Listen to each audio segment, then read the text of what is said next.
It's kind of strange how life plays out without any rules placed on the numbers. 30 years ago today, I sat peace-filled with my wife as she struggled with the idea of turning 40 years old. When it comes to years, seconds are still minutes, becoming hours, days, then years and decades. Time has never been placed in time out, but it feels like the older we get, 1 minute of time takes about 15 seconds. Although we still complain about a 3.5-hour Martin Scorsese movie, it never really feels anything more than just 90 minutes. I will always say fast food restaurants aren't working up to their normal pace. Speeding them up would actually require a miracle. I love how they blame it on people not being there. They're not coming to work, which I can't argue with because the American workforce has been MIA for nearly 4 years now with no real change in sight. When people don't show up, it feels like that 15 seconds in that 1 minute, it feels like a lifetime. Hey, it's Arrow. This is The Daily Mess, a chronological walk through an everyday world. I am a daily writer. I've been doing this since July of 1994. Just a silent wolf, observing life, learning from life, teaching life, belonging to this place of now. This is The Daily Mess. Locating the right words to place on a page. For the eyes that you may never meet. For the hearts that are locked in on seeking and receiving. But is anything ever growing? Activating something should never be a requirement, nor is exercising the emotions and muscles connected to every decision. Soon to be set free is you. It's like we shed skin every 30 seconds. But where will the story land?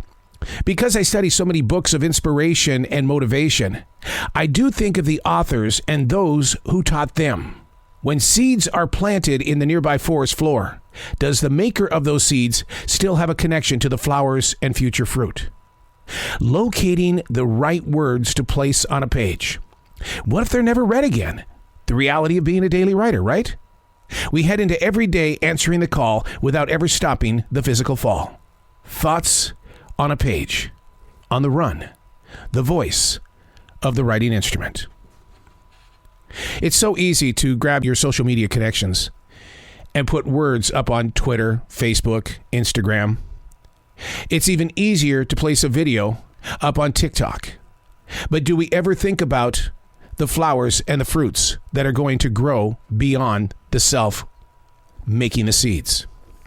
What we plant in the everyday world is going to be received, but we may never meet the eyes that find the page, the video, the music. And is that an important part of the journey? To be able to relinquish things without ever knowing who is reading the books. I'm blessed with the opportunity to share a lot of conversations with book authors.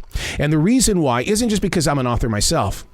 It's because I believe authors have a story that has been hidden away for a very long time. We don't know of the personal struggles of sitting behind that computer or holding a writing instrument. We don't know it until they share it.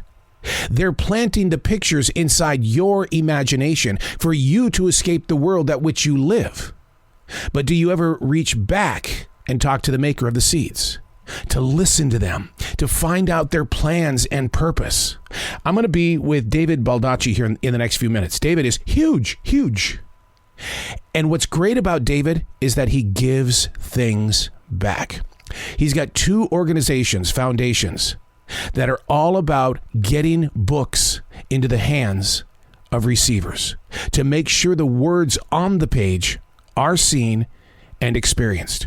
So in my heart, when I ask the question, does the maker of the seeds still have love for those who are receiving? Everything I've read and studied about David Baldacci, the answer is yes. Now, how do you play into the story?